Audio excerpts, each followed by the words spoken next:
नमस्कार दोस्तों, आपका स्वागत है आपके YouTube चैनल मिशन जेआरएफ पर। आज हम एक बहुत ही रेयर टॉपिक हम डिस्कस करेंगे, जिसका नाम है सर्वप्रथम। कि सर्वप्रथम कौन सा सिद्धांत या कौन सी चीज किस पुस्तक में मानी गई, किस विद्वान ने मानी। ठीक है।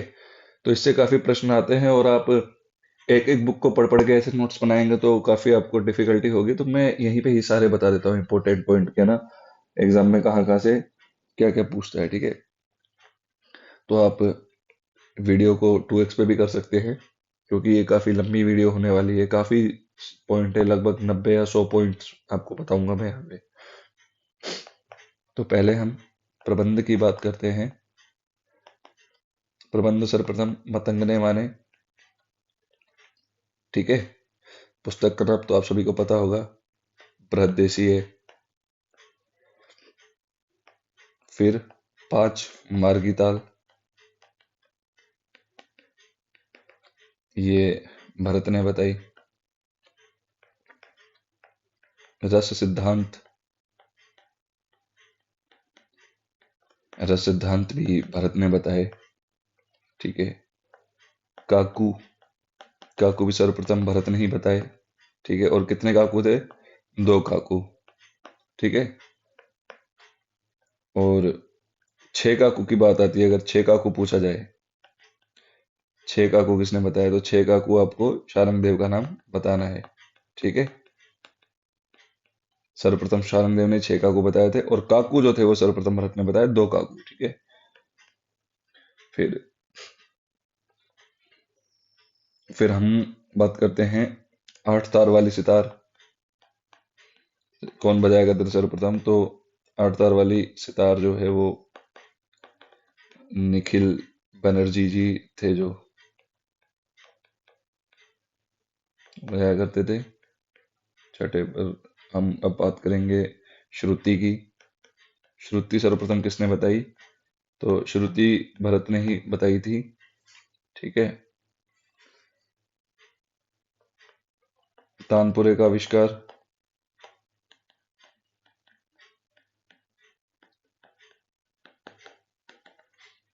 महर्षि तुम्बरु।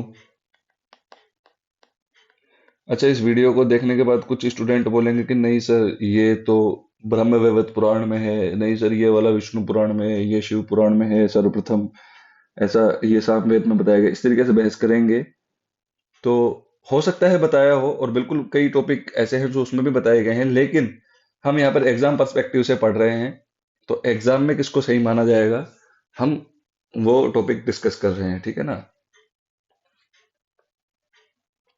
और तानपुरे का आविष्कार तो महर्षि तुमरु, लेकिन तानपुरे का उल्लेख सर्वप्रथम किसने किया? तो उल्लेख जो है वो सर्वप्रथम अहोबल ने किया, संगीत पारिजात में। ठीक है। संगीत परिजात। ठीक है। अभी आप लोग पढ़ते हो कि श्रुतियों पर मतलब स्वरों की स्थापना की गई। ठीक है। तो अंतिम पर किसने रखा? सर्वप्रथम भरत ने, सभी को पता है ना। स्वरों को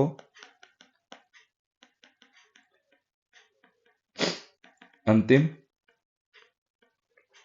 श्रुति पर किसने रखा? सर्वप्रथम भरत ने। लेकिन स्वरों को प्रथम पर किसने रखा? सर्वप्रथम। तो वो भातखंडे जी का आप लोग नाम बताएंगे, भातखंडे जी। ठीक है।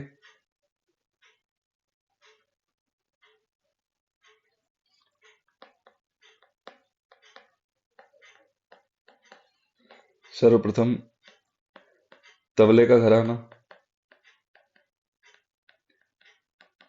तो दिल्ली। सर्वप्रथम गायन का घराना, तो आप लोग बताएंगे ग्वालियर।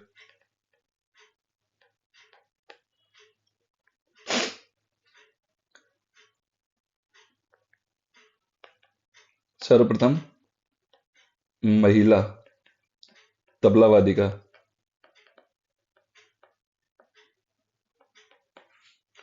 तो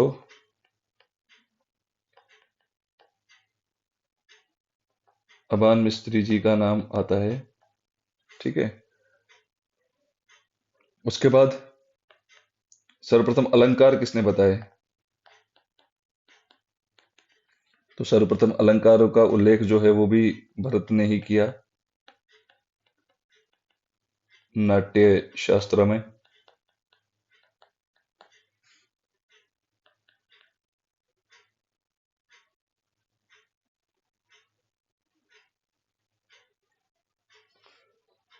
थाट राग वर्गीकरण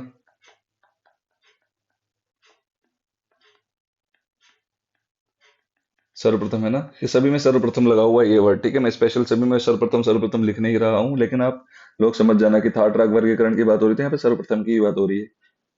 तो इसका श्रेय जाता है लोचन को, ठीक है। राग तरंगिणी, इस पुस्तक में अध्यायों को तरंग कहा गया है ना, तो इसलिए इसका नाम तरंगिणी रखा गया है, राग तरंगिणी। अब उन्होंने थाट वर्गीकरण तो दे दिया था, पर उन्होंने थाट शब्द का प्रयोग नहीं किया था वहां पर, है ना, अपने वर्गीकरण में। तो उन्होंने थाट की जगह पर संस्थान शब्दों का प्रयोग किया, और उन्होंने 12 थाट 12 संस्थान माने, ठीक है ना।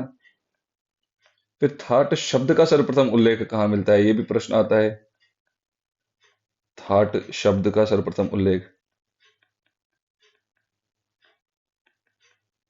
तो थाट शब्द का सर्वप्रथम उल्लेख जो है वो हम सोमनाथ को बताएंगे। सोमनाथ 1610 में, ठीक है। कुछ लोग 1609 बताते हैं, वो गलत है, 1610 इसकी डेट ठीक है, ठीक है ना। तो इसको आप लोग देख लीजिए और नोट कर लीजिए।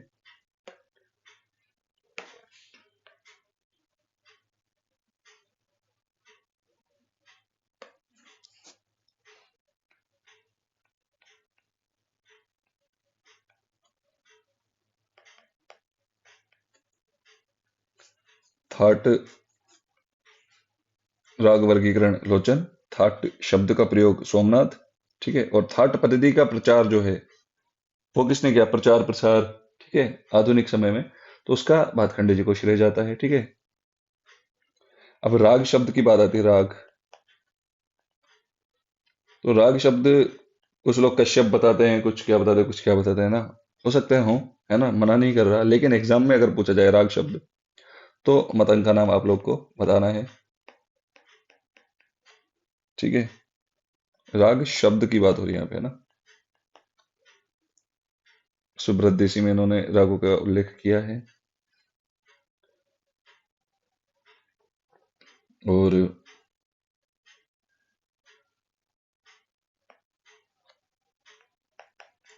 राग के लक्षण जो हैं वो भरत ने बताए, लेकिन वो राग के लक्षण तो थे, लेकिन वहां पर उसका नाम जाति लक्षण था, ठीक है। और भरत के बाद फिर मतंग ने राग लक्षण बताए हैं, ठीक है। मतंग ने उनको राग लक्षण कहा, ठीक है।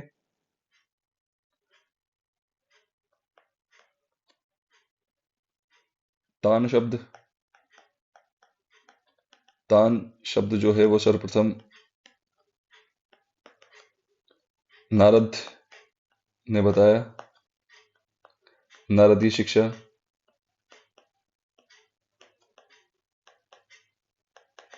ठीक है। और 49 ताने मानी उन्होंने, ठीक है, 49 ताने। अब कुछ कहेंगे कि सर भरत ने भी तो बताई थी ताने, भाई वो ताने नहीं थी, वो मूर्छना ताने थी, ठीक है, मूर्छनाओं से बनी हुई ताने। यहाँ पे सिर्फ तान शब्द का पूछा जाए तो आपको इनका नाम बताना है, नारद का।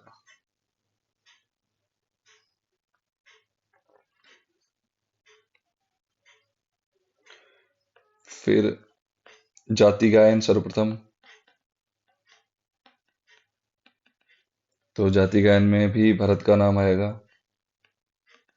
ठीक है। और जाति गायन के ही अंतर्गत भरत ने जाति के 10 लक्षण बताए। जाति गायन से ही प्रेरित होकर फिर पतंग ने राग गायन शुरू किया, और रागों के 10 लक्षण वही जाति के 10 लक्षणों से ही अडॉप्ट किए थे उन्होंने, ठीक है। भरत के नाट्य शास्त्र में ध्रुवा का भी उल्लेख मिलता है, और ध्रुवा से ही प्रेरित होकर मतंग ने प्रबंध बनाए थे। तो मतंग जो थे वो भरत को काफी फॉलो किया करते थे। कई, मतलब उनकी जो पुस्तक है भरत देसी, उसमें भी मतंग ने भरत को अपना गुरु माना हुआ है, ठीक है। तो भरत का काफी अनुसरण किया करते थे, काफी चीजें भरत की तरह उन्होंने कॉमन मानी है।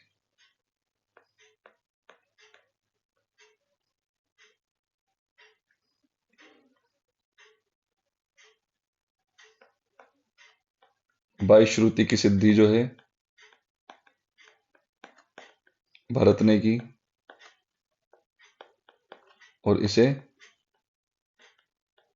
श्रुति दर्शन कहा। श्रुति निदर्शन भी शब्द मिलता है, ठीक है।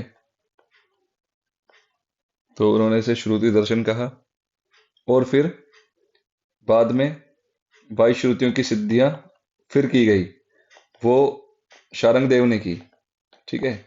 शारंग देव ने, और शारंग देव ने जिस विधि से की उसको सारणा चतुष्टयी कहा, क्योंकि ये 4 स्टेप में की गई थी, ठीक है।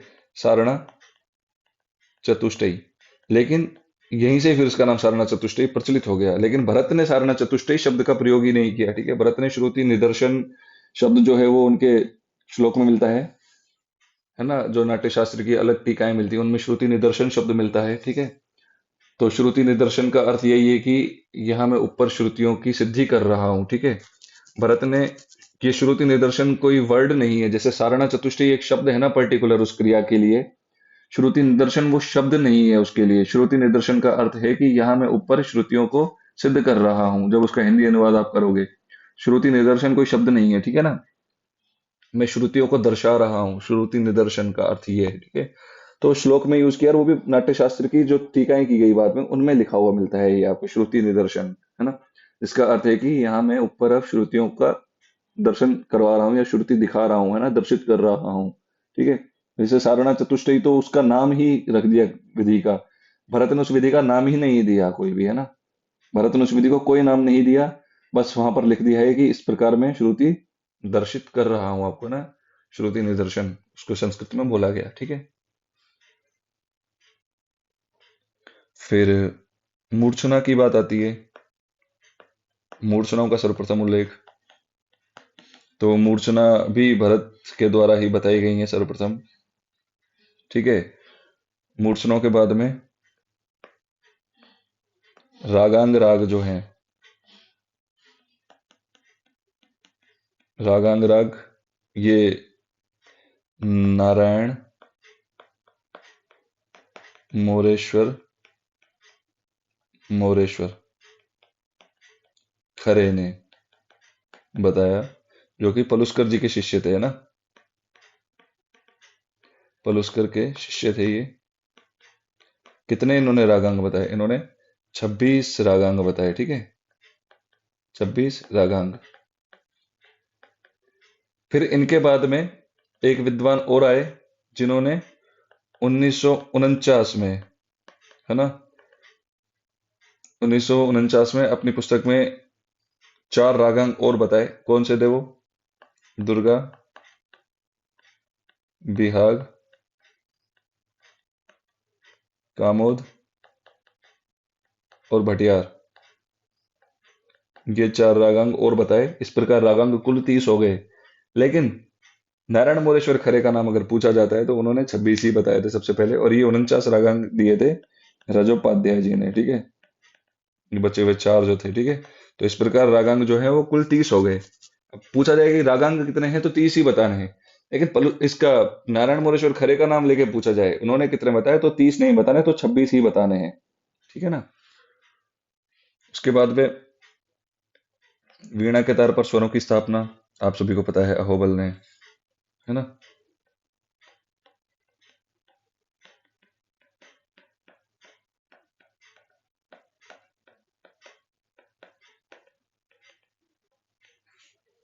स्वर स्थापना अहोबल।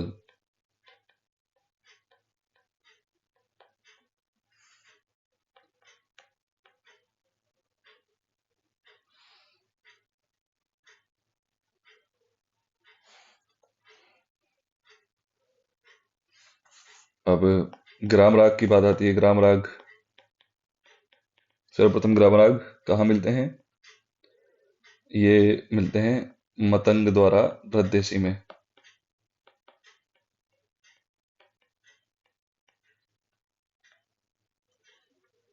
देसी रागों की बात आती है। देसी राग सर्वप्रथम कहाँ मिलते हैं? तो ये भी रद्देसी में ही माना जाएगा, ठीक है। स्वरों के संक्षिप्त नाम संक्षिप्त नाम मतलब ये जो हम पढ़ते हैं सा, रे, गा, ये संक्षिप्त नाम है ना। शास्त्रीय नाम तो षडज ऋषभ गंधार ये है संक्षिप्त नाम, सा रे गा ये। और मापा धानी से ये जो भी है पूरा नाम, ये कहाँ मिलेगा सर्वप्रथम? ये भी वृद्धिसी में ही मिलेगा, ठीक है, मतंग के द्वारा, ठीक है।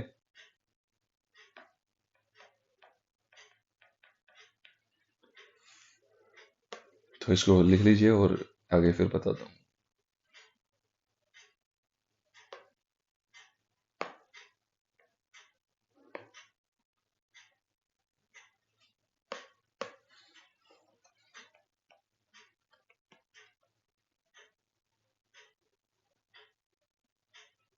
वीणा पर पर्दे सबसे पहले किसने लगाए?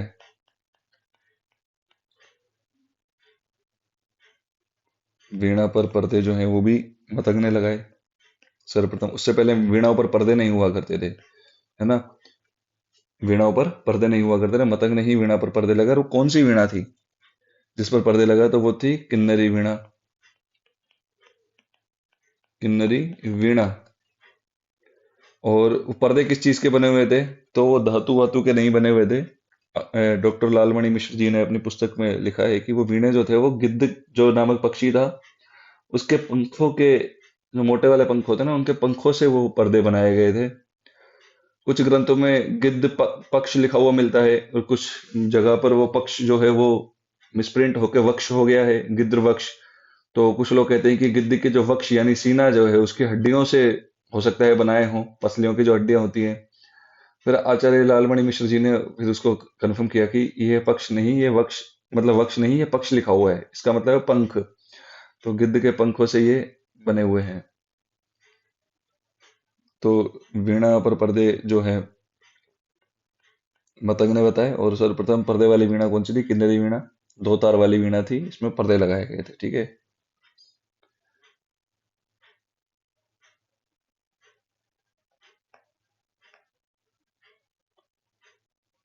रुद्र वीणा का उल्लेख पूछा जाएगा।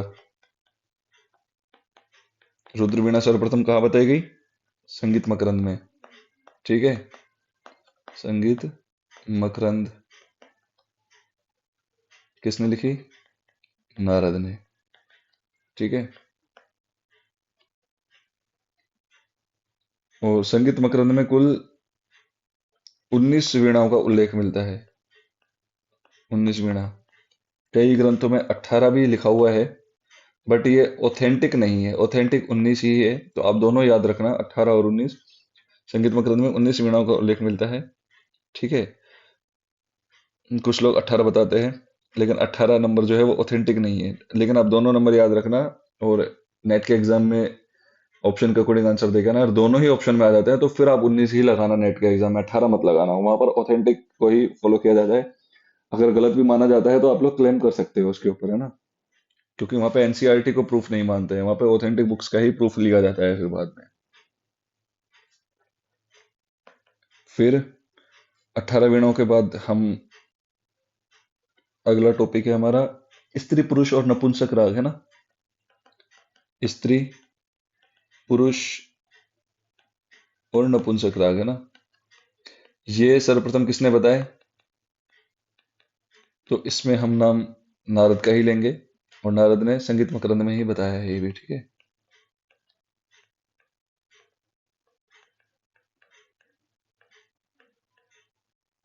ठीक है, स्त्री पुरुष नपुंसक राग नारद ने संगीत मकरंद में बताए, जो कि थे 24, 21 और 14। ये ऑथेंटिक नंबर है। कुछ लोग बताते हैं 24, 20 और 13, ये अनऑथेंटिक है। तो आप ऑथेंटिक को फॉलो करो, अनऑथेंटिक को मत करना फॉलो, ठीक है। इसके बाद में ताल के 10 प्राण। ताल के 10 प्राण नारद ने ही बताए संगीत मकरंद में, ठीक है।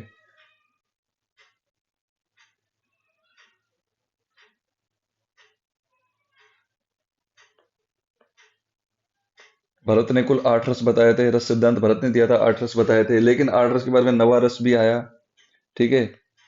तो नौवा रस जो है वो किसने बताया सर्वप्रथम? नौवा रस भरत की ही पुस्तक नाट्य शास्त्र पर एक टीका की गई थी जो अभिनव गुप्त ने की थी। इसका नाम था अभिनव भारती। अभिनव भारती में फिर उन्होंने, अभिनव गुप्त ने नवा रस जो है वो बताया अभिनव भारती में, जो कि किसने लिखी थी? अभिनव गुप्त ने।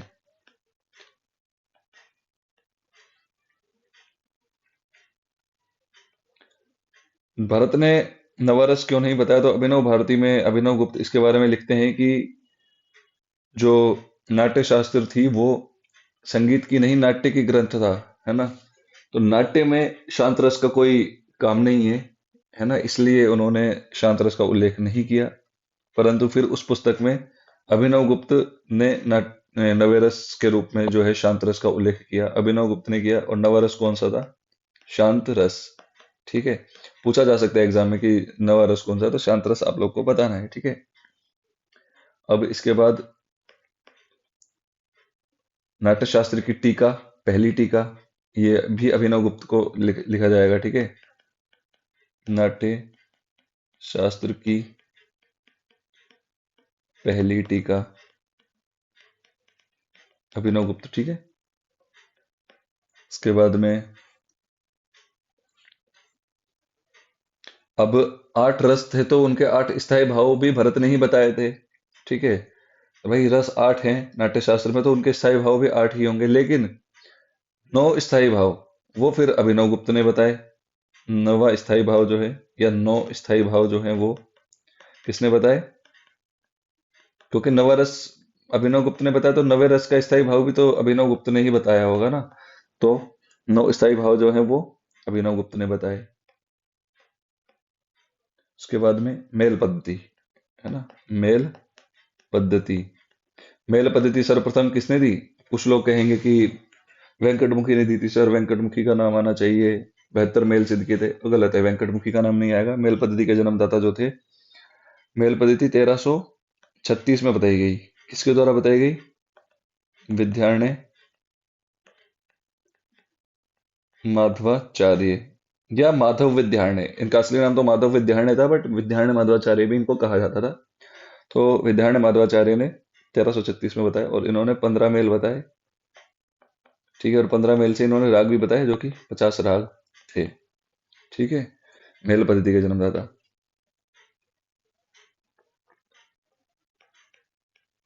सर्वप्रथम कोमल तीव्र स्वर,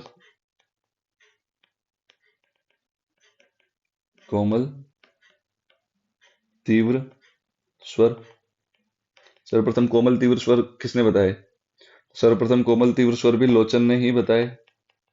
लोचन ने कोमल तीव्र तीव्रतम, है ना, इस तरीके से ये वाले स्वर जो थे ये लोचन ने बताए थे। ठीक है ना।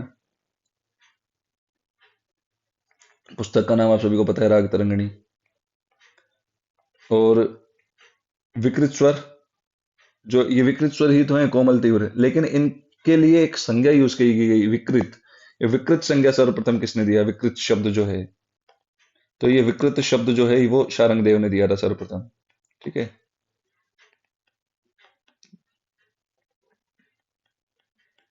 ये शारंग देव का नाम आएगा यहाँ पर। ठीक है, और शारंग देव से पहले जो विकृत शब्द थे, विकृत स्वर जो थे, उनको विकृत स्वर न कहते हुए भरत ने उनको साधारण स्वर कहा।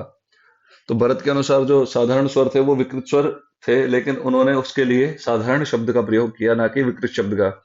उसके बाद शारंग देव आए, उन्होंने फिर उनको विकृत शब्द दिया। और उनके बाद फिर लोचन आया, तो लोचन ने बोला कि विकृत स्वर जो हैं वो आज से ये वाले नहीं होंगे, कोमल और तीव्र वाले होंगे। तो उन्होंने फिर कोमल तीव्र वाले स्वर जो हैं वो दिए, है ना।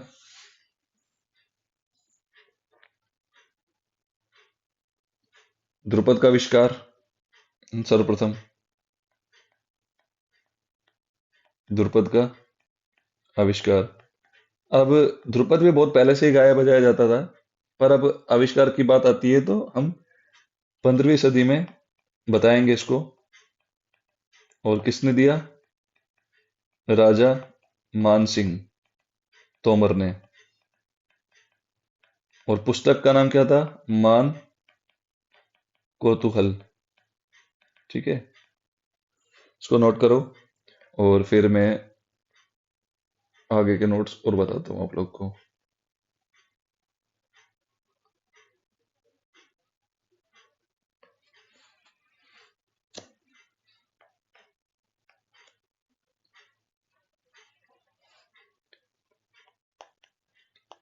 गणित द्वारा या गणितीय विधि द्वारा मेलों की सिद्धि जो है वो किसने की थी? अब यहाँ पर वेंकटमुखी का नाम आएगा। 1660। वैसे 1660 डेट बुक्स में मानते हैं, है ना, एग्जाम में भी इसी को सही मानते हैं वैसे, लेकिन चतुर्दंड प्रकाशिका की एग्जैक्ट डेट किसी को भी नहीं मालूम है, ये गैस की हुई डेट है ना, तो सभी 1660 को ही सही मानते हैं। ठीक है, 1660 और वेंकटमुखी ने। ठीक है, वेंकटमुखी, पुस्तक का नाम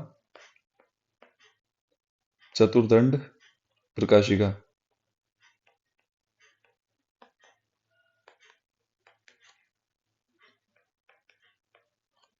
टप्पे का आविष्कार सर्वप्रथम?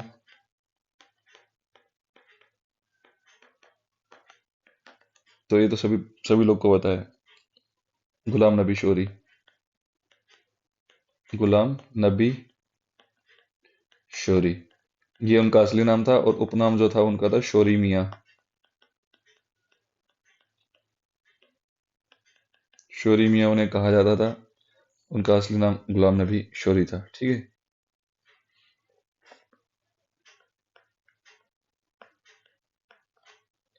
राग रागिनी वर्गीकरण का विस्तृत वर्णन?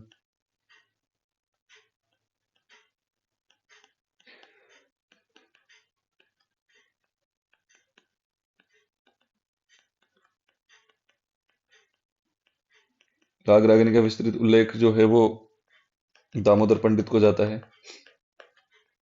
दामोदर पंडित को, है ना। और पुस्तक का नाम था इनका संगीत दर्पण। संगीत दर्पण 1625 में लिखी गई थी। ठीक है, अब राग रागिनी वर्गीकरण उस टाइम चल रहा था, काफी फेमस था, है ना। वैसे राग रागिनी वर्गीकरण दिया किसने, इसके बारे में भी काफी मतभेद है। कोई किसको बताता है, कोई किसको बताता है ना। कोई लोग नारद को भी बताते हैं, क्योंकि उन्होंने स्त्री पुरुष नपुंसक राग दिए थे, तो हो सकता है नारद ने ही दिया हो, तो वो गलत है ना। उन्होंने स्त्री पुरुष नपुंसक राग तो दिए थे, पर उन्होंने कहीं भी पुस्तक में राग रागिनी वर्गीकरण शब्द का प्रयोग नहीं किया। उन्होंने सिर्फ रागों का लिंग निर्धारण किया था। ठीक है, एक पुस्तक है नारद के द्वारा ही लिखी हुई चतवरिंशत राग निरूपण, उसमें फिर उन्होंने राग रागिनी वर्गीकरण का उल्लेख किया है ना। और जो संगीत मकरंद वाले नारद है, उनके काफी समय बाद, काफी सालों बाद लिखी गई थी चतवरिंशत राग निरूपण। ठीक है, तो चतवरिंशत राग निरूपण में उन्होंने रागों के लिंग निर्धारण भी किए, और आपस में क्या संबंध है, कौन किसका पुत्र है, कौन किसकी पुत्र वधू है ना, कौन किसकी रागिनी है, इस सब का भी उल्लेख उन्होंने किया है। ठीक है, लेकिन इसका विस्तृत वर्णन जो है अच्छे से सिस्टमेटिक तरीके से वो दामोदर पंडित ने किया सर्वप्रथम संगीत दर्पण में। ठीक है, और राग रागिनी वर्गीकरण का फिर खंडन भी किया गया। राग रागिनी वर्गीकरण का खंडन किया गया, जो पूर्व प्रचलित चार मत थे उनका खंडन किया गया था। वो खंडन किसने किया था? पूर्व प्रचलित चारों मतों का, शिव मत, भरत मत, कृष्ण मत और हनुमत, जो चारों मत थे उनका खंडन कर दिया गया था। किसने किया था? तो इनका विरोध जो है वो 1813 में पटना के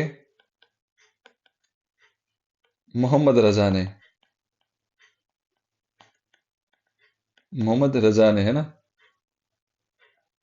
पुस्तक का नाम नगमाते आसफी, नगमाते आसफी। ठीक है, इन्होंने खंडन क्यों किया, इसके ऊपर भी एक बड़ी विस्तृत चर्चा है। इसके लिए एक अलग से टॉपिक लेके आऊंगा मैं पूरा, कि इन्होंने खंडन क्यों किया। और खंडन किया तो किया, फिर इन्होंने अपना नया मत भी दे दिया, जिसे मोहम्मद रजा का मत कहा जाता है। तो जब इनको खंडन करना ही था तो फिर इन्होंने अपना मत क्यों दिया फिर, है ना। तो उसके बारे में काफी लॉजिकल आंसर हैं और मैंने पढ़े हैं, तो मैं इसके लिए एक अलग से टॉपिक लेके आऊंगा, आप लोग को बताऊंगा। काफी रेयर टॉपिक है, क्योंकि वो कोई जल्दी से आपको बताएगा नहीं टीचर, तो मैं बता दूंगा। अभी यहाँ पर उसकी चर्चा हम नहीं करेंगे। ठीक है, मोहम्मद रजा ने ही बिलावल को सर्वप्रथम शुद्ध सप्तक के रूप में स्वीकार किया था। ठीक है, उससे पहले शुद्ध सप्तक सभी ने अलग अलग माने हुए थे। सर्वप्रथम बिलावल को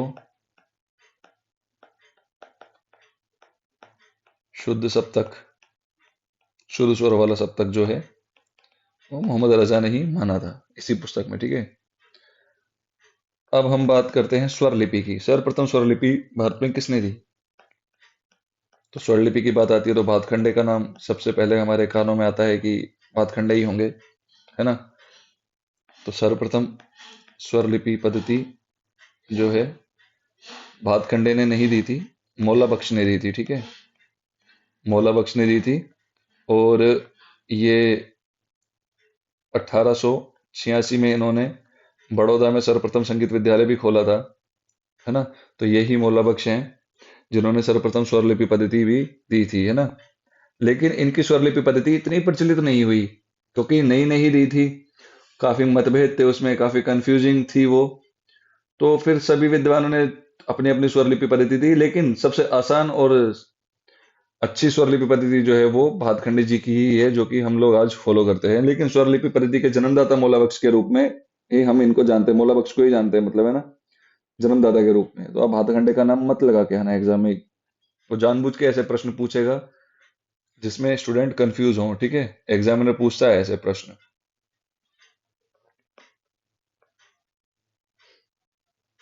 सर्वप्रथम संगीत विद्यालय मौला बख्श ने ही बोला, है ना, बताया अभी मैंने।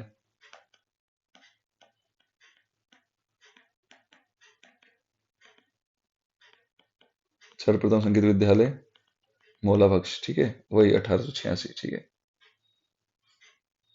और संगीत का पहला विश्वविद्यालय, संगीत विश्वविद्यालय कौन सा था? यूनिवर्सिटी।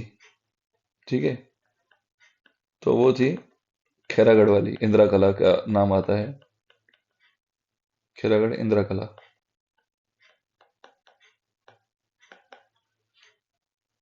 सर्वप्रथम संगीत सम्मेलन,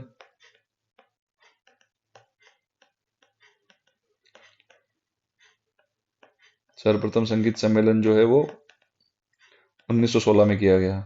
किसने किया? 1916 में, बड़ौदा में। और इसका नाम आता है भातखंडे जी का इसमें, भातखंडे ने। ठीक है, सर्वप्रथम संगीत सम्मेलन के जन्मदाता जो है भातखंडे हैं। ठीक है, गीतियां, गीतियों का उल्लेख किसने किया सर्वप्रथम? भरत ने, है ना। और भरत ने कितनी गीतियां बताई? 4। कौन सी थी ये? पदाश्रित। क्या नाम था इनका? मागधी, अर्धमागधी,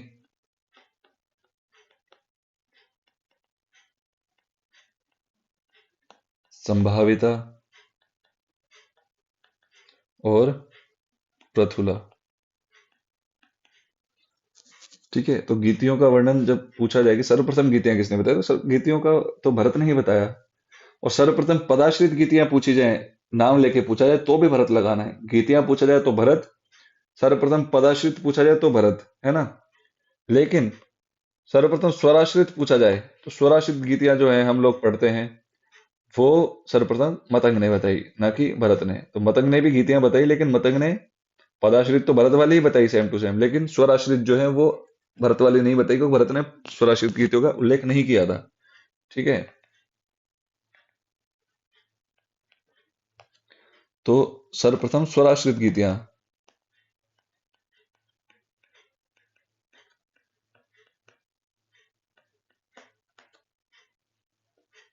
सर्वप्रथम स्वराश्रित गीतियां जो है वो मतंग ने बताई। ठीक है, और ये कितनी थी? 7 गीतियां बताई थी। 5 तो वही जो हम लोग पढ़ते हैं, है ना। 2 एक्स्ट्रा थी, कौन सी? भाषा और विभाषा। भाषा और विभाषा 2 एक्स्ट्रा बताई थी इन्होंने। ठीक है, फिर शारंगदेव आए। शारंगदेव ने भी गीतियों पे काम किया, शारंगदेव ने गीतियां बताई। फिर शारंगदेव ने भाषा और विभाषा में से 2 गीतियां, इन दोनों को हटा दिया, है ना, 7 गीतियों में से, और 5 गीतियां ही मानी। अपने दशविध राग वर्गीकरण के अंतर्गत, और आज भी हम उन 5 गीतियों को ही सुरासित गीतियों के रूप में मानते हैं। ठीक है, ये जो मैं बोल बोल के बता रहा हूँ ना, ये भी आप लोग लिख लेना। ठीक है, 22 श्रुतियां भरत ने बताई थी। ठीक है, और चतुर्विध राग वर्गीकरण, चतुर्विध राग वर्गीकरण सर्वप्रथम किसने दिया? यानी कि, सॉरी, राग नहीं, वाद्य है। हाँ, यानी कि वाद्य जो थे 4 प्रकार के, वो सर्वप्रथम किसने बताया? तत्, सुशील, घन, अवनति, भरत ने बताए थे। ठीक है, 8 स्थाई भाव और 8 रस भरत ने बताए थे, तो अभी थोड़ी देर पहले ही बताया था। ठीक है, 7 गीतियां मतंग ने बताई। राग ध्यान का उल्लेख अगर पूछा जाए तो, राग ध्यान सर्वप्रथम, तो ये राग ध्यान वैसे कई पुस्तकों में आया है ना, लेकिन हम यहाँ पर मतंग का नाम जानेंगे। और मतंग ने काफी सूक्ष्म उल्लेख किया है, काफी विस्तृत उल्लेख नहीं किया मतंग ने, किया पर सूक्ष्म उल्लेख है ना, सूक्ष्म उल्लेख मतंग ने किया है इसका। ठीक है, ज्यादा ब्रॉड नहीं, पर सर्वप्रथम की बात आती है तो राग ध्यान मतंग का ही नाम आएगा। ठीक है,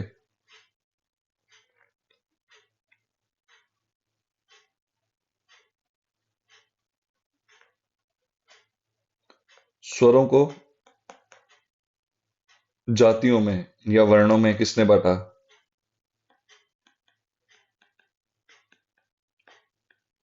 तो इसमें भी नारद का नाम आएगा, इसमें तो नारदी शिक्षा। ठीक है, कौन सी थी वो नारदी शिक्षा? तो जो 4 श्रुति वाले स्वर थे, उन्हें ब्राह्मण वर्ण में रखा, 3 को जो था वो रखा वैश्य में,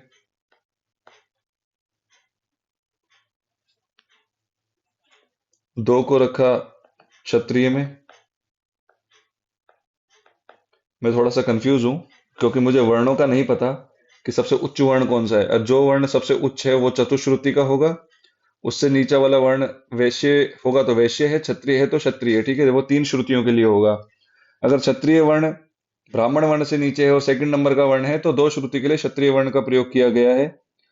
और अगर वैश्य वर्ण है ब्राह्मण से नीचे, तो 3 श्रुतियों के लिए इसका किया होगा। ठीक है, ये आप लोग एक बार देख लेना वर्णों के बारे में, वर्ण व्यवस्था मुझे नहीं मालूम है। हाँ, पर इतना पता है कि नारद ने इनका उल्लेख किया था। ठीक है ना, तो ब्राह्मण वर्ण चतुश्रुतिक स्वरों के लिए ये तो मुझे कंफर्म है, क्योंकि उच्च वर्ण ब्राह्मण वर्ण ही बताया गया है। उसके बाद में जो भी वर्ण होगा वो 3 श्रुति का है, और उसके बाद जो भी है वो 2 श्रुति का है। ठीक है, इस तरीके से आप लोग को बताना है।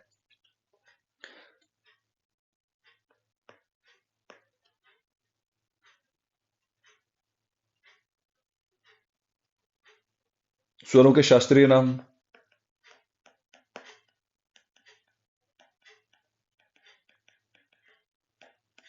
कौन से वाले शास्त्रीय नाम? षडज ऋषभ गंधार वाले है ना, सारे का मपा नहीं, षडज ऋषभ गंधार और ये सब, ये किसने दिए? ये भी नारद ने दिए, नारदीय शिक्षा में है ना, नारदीय शिक्षा।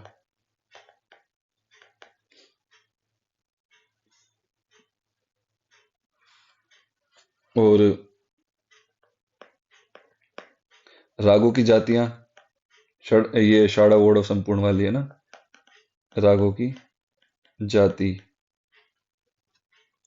संपूर्ण षाढ़ वोढ़ वाली, ये भी नारद ने दी, लेकिन ये इन्होंने संगीत मकरंद में दिया। ठीक है, नारद संगीत मकरंद। ठीक है, कंपन की दृष्टि से रागों को 2 भागों में किसने बांटा? ये भी नारद ने बांटा। मुक्तांक और कंप विहीन जो थे वो 2 राग बताए इन्होंने, 2 मतलब कैटेगरी बताई थी। ठीक है, कंपन की दृष्टि से रागों को 2 भागों में सर्वप्रथम नारद ठीक है। संगीत मकरंद बांटा, और एक का नाम था मुक्तांक, दूसरे का था कंप विहीन। ठीक है।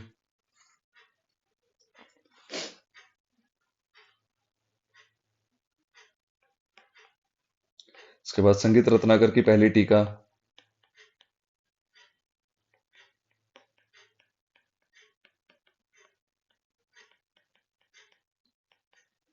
कौन सी थी? पहली टीका थी सिंह भूपाल की। सिंह भूपाल ने की थी, है ना। संगीत सुधाकर।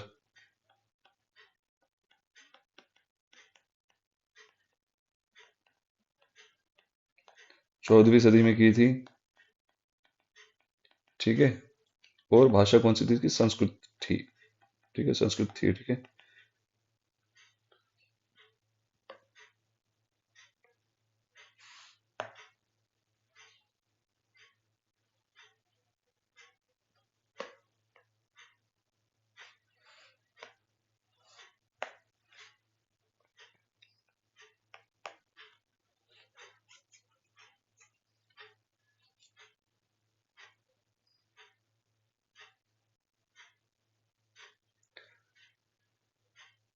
उद्ग्रह, ये हम अभी एक पॉइंट है, उद्ग्रह कारकतान।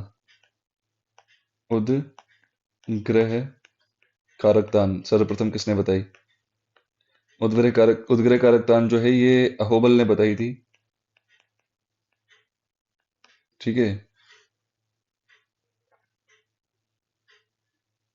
उद्ग्रह कारकतान का अर्थ है कि जिस स्वर समूह से राग की शुरुआत होती है वो उद्ग्रह कारकतान कहलाता है। ठीक है। तो उद्ग्रह कारकतान जो है सर्वप्रथम अहोबल ने ही बताई थी।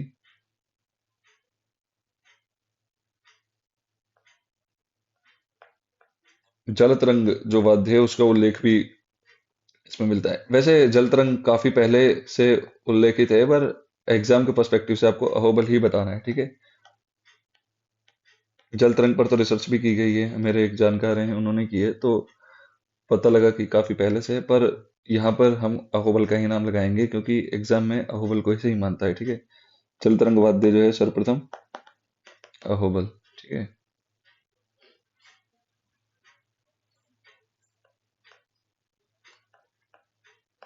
अहोबल ने ही सर्वप्रथम सप्तक में 12 स्वर माने।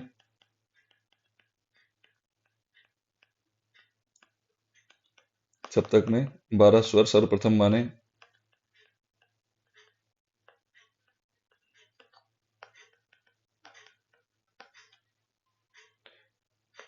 ये जो ताल के लिए ठेका शब्द है,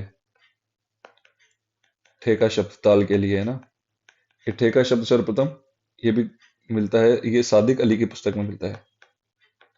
सादिक अली। कौन सी पुस्तक लिखी थी उन्होंने? इन्होंने लिखी थी शर्माए इशरत। शर्माए इशरत। ठीक है।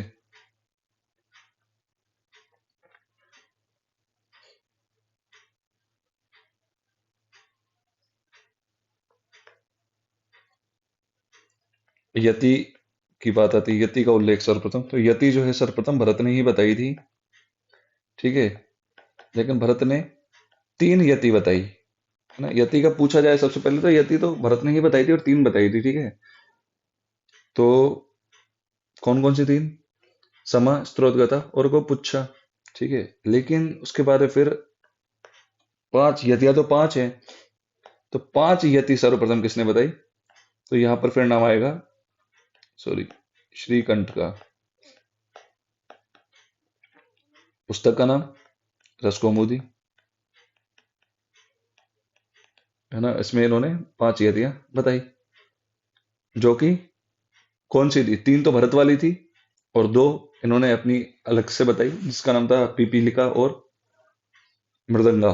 ठीक है। मृदंगा और पीपीलिका वो श्रीकंठ ने बताया। तो इस प्रकार सर्वप्रथम 5 यतियों का उल्लेख श्रीकंठ ने किया और सर्वप्रथम यतियों का उल्लेख भरत ने किया। ठीक है।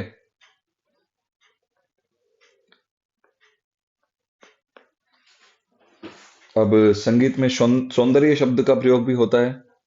तो सौंदर्य शब्द का प्रयोग जो है एस्थेटिक, वो ब्राउन ग्रथिन ने किया।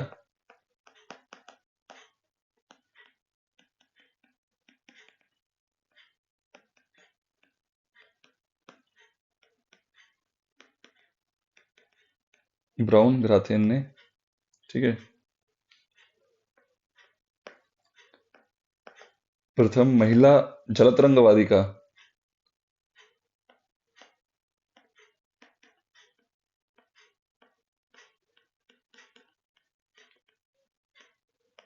तो यहां पर हम नाम लिखेंगे रागिनी त्रिवेदी जी का।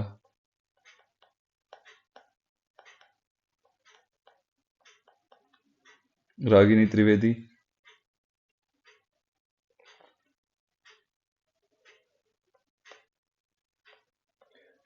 अब हम कुछ वीणाओं का उल्लेख पढ़ेंगे कि वीणाएं कौन कौन सी किस किस ग्रंथ में मिलती हैं, ठीक है। तो कात्यायनी वीणा, कात्यायनी वीणा सर्वप्रथम कहाँ मिलती है? 1780 में मिलती है। पुस्तक का नाम वाद्य प्रकाश, वाद्य प्रकाश, जो कि किसके द्वारा थी? विद्याविलासी द्वारा रचित थी। विद्याविलासी द्वारा रचित, ठीक है। विद्याविलासी राइटर थे और पुस्तक का नाम था वाद्य प्रकाश।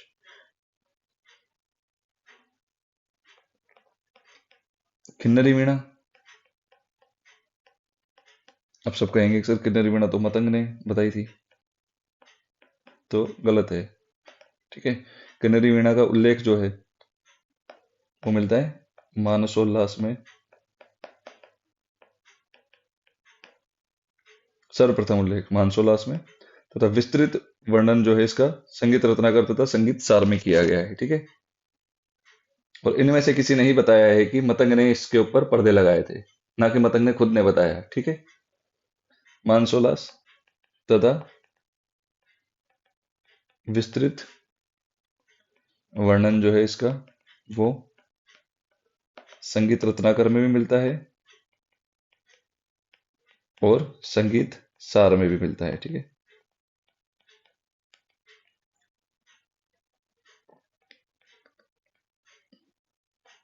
अगली वीणा है कुब्जी का वीणा।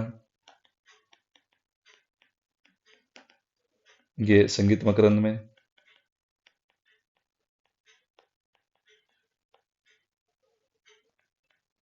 फिर है कुर्मी वीणा,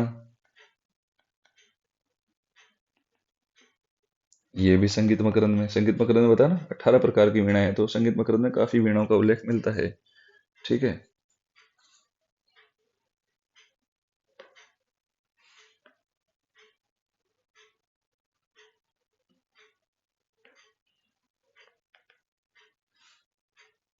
चित्रवीणा,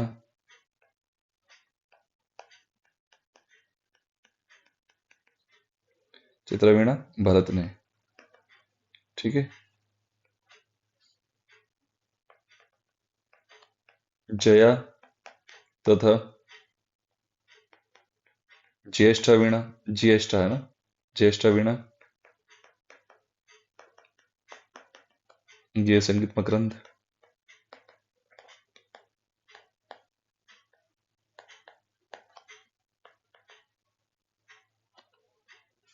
दंडी वीणा, ये संगीत पारिजात। ये सर्वप्रथम है, ये सब सर्वप्रथम कहाँ कहाँ मिलती हैं, ठीक है।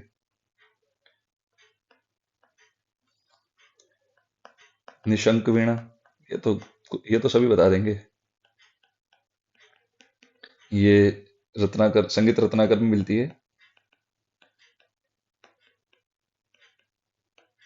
और शारंग देव को भी निशंक कहकर संबोधित किया जाता था, क्योंकि निशंक वीणा बजाते थे, इसलिए भी। या फिर हो सकता है उनका उपनाम निशंक हो और उन्होंने उपनाम पर ही निशंक वीणा का आविष्कार किया हो, या ऐसा कुछ, ठीक है। तो निशंक उपनाम जो है वो शारंग देव का ही था। फिर आती है परिवादिनी वीणा।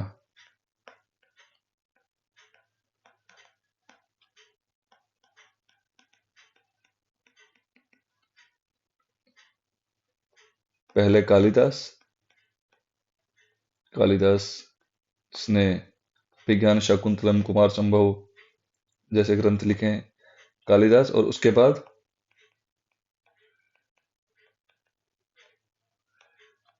संगीत मकरंद।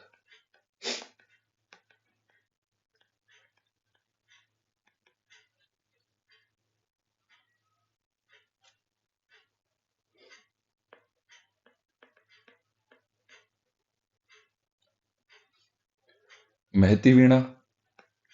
महती वीणा तो तुम लोग को पता है, नारद की वीणा है। तो महती वीणा को नारद की वीणा किसने कहा सर्वप्रथम? महती वीणा को नारद की वीणा सुधा कलश ने कहा।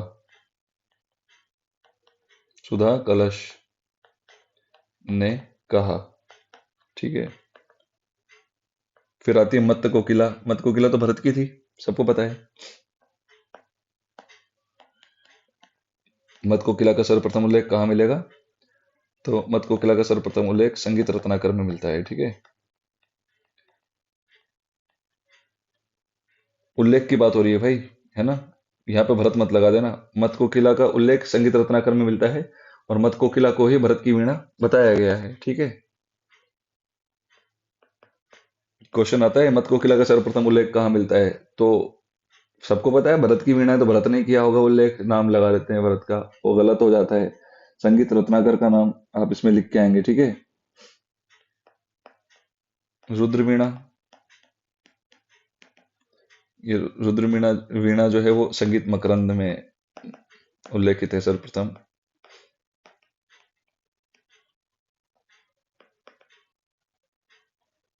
सारंगी। सारंगी वाद्य यंत्र सर्वप्रथम कहाँ मिलेगा? ये महाराणा कुंभा की संगीत राज में, ठीक है। सेंट सेवट पद्धति तुम लोग पढ़ते हो, उसमें सेंट पद्धति जो है वो, सेंट पद्धति किसने दी सर्वप्रथम? सेंट पद्धति के जन्मदाता कौन थे? तो सेंट पद्धति के जन्मदाता एलिस को माना जाता है, ठीक है।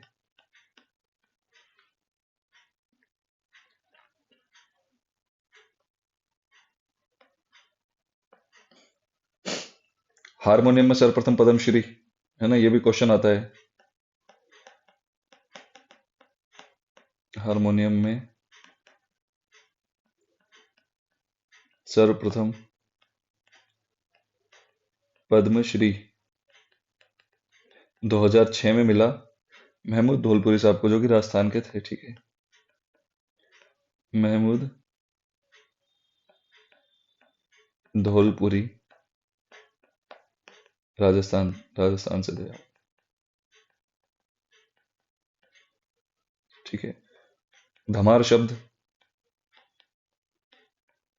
धमार शब्द का सर्वप्रथम उल्लेख ये संगीत शिरोमणि में आता है। संगीत शिरोमणि पुस्तक में धमार शब्द का उल्लेख सर्वप्रथम मिलता है।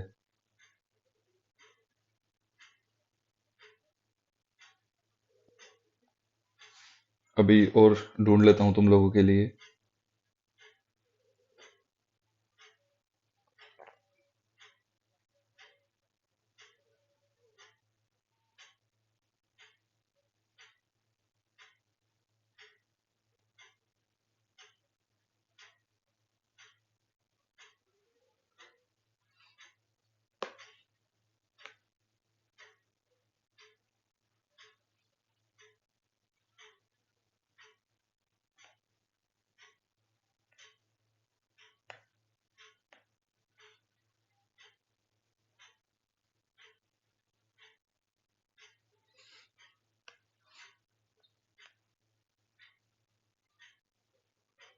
सर्वप्रथम महिला पखावज वादिका।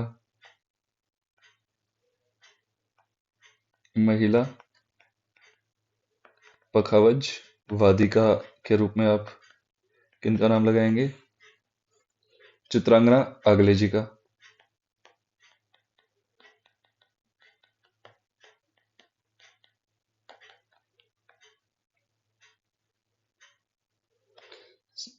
पहली महिला सरोद वादिका।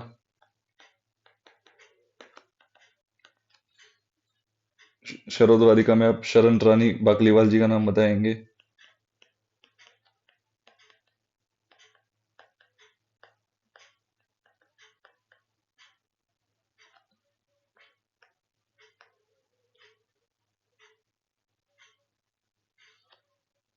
संतूर वादिका, सर्वप्रथम संतूर वादिका, ये थी वर्षा अग्रवाल।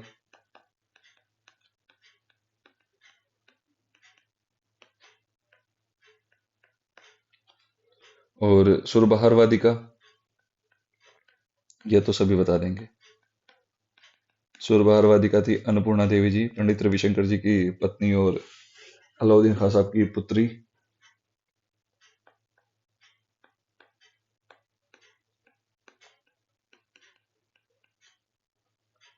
अन्नपूर्णा देवी।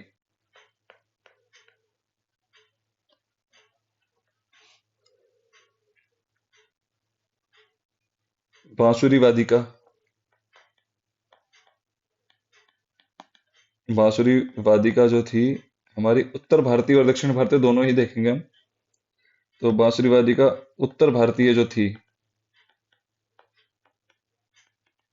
उत्तर भारतीय में अलका ठाकुर जी का नाम आएगा।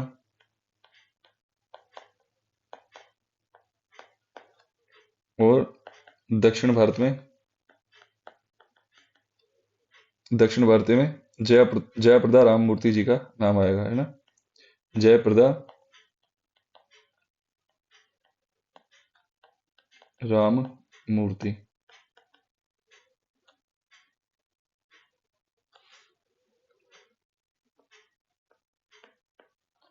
सारंगी वादिका, सारंगी वादिका जो थी वो थी अरुणा नारायण काले जी।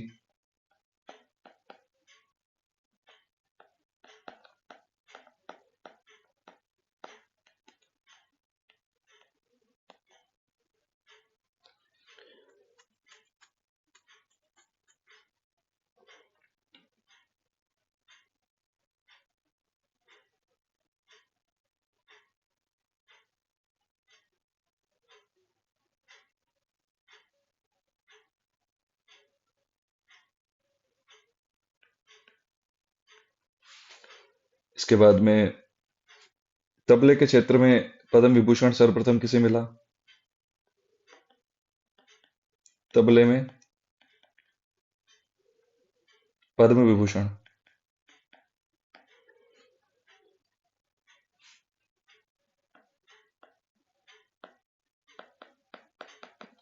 पद्म विभूषण मिला पंडित किशन महाराज जी को।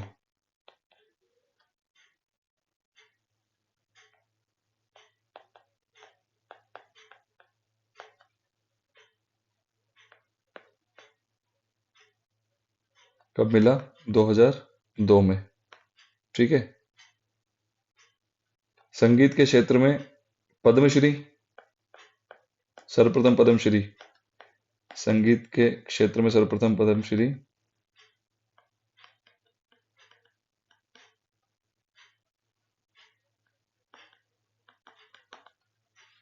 1955 में मिला ओमकार नाथ ठाकुर जी को। ठीक है। और तबले के क्षेत्र में पद्म भूषण सर्वप्रथम की बात हो रही है ना, तबले में पद्म भूषण 1970 में मिला अहमद जान थरकवा जी को।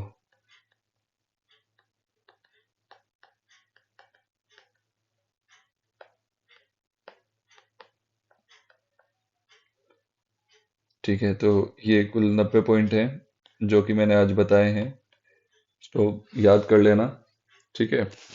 और भी थे काफी, पर उनमें मतभेद हैं तो इसलिए मैंने नहीं बताए। फिर कुछ लोग जो हैं जज करते हैं, इधर उधर भेजते हैं, हंसी मजाक बनाते हैं, तो इसलिए जिन जो जो बिल्कुल ठीक है, सटीक है, वो मैंने आप लोगों से शेयर कर दिया। आप लोग इन्हें अपनी कॉपी में लिख सकते हैं। कंटेंट अच्छा लगा हो तो चैनल को सब्सक्राइब कर देना, वीडियो को लाइक कर देना, और कमेंट ज़रूर करके बताना कि अगला टॉपिक क्या होना चाहिए। और कुछ ऐसे टॉपिक इसके अंदर सर्वप्रथम में मुझसे जो छूट गए हैं वो भी मुझे आप सर्वप्रथम वाले जो हैं अपने कमेंट में बताइए कि सर सर्वप्रथम ये भी था, ये आपने मिस कर दिया। तो उससे मुझे भी काफ़ी करेज मिलेगा और मैं उसे अपने नोट्स में नोट करूंगा आप लोगों के लिए, ठीक है।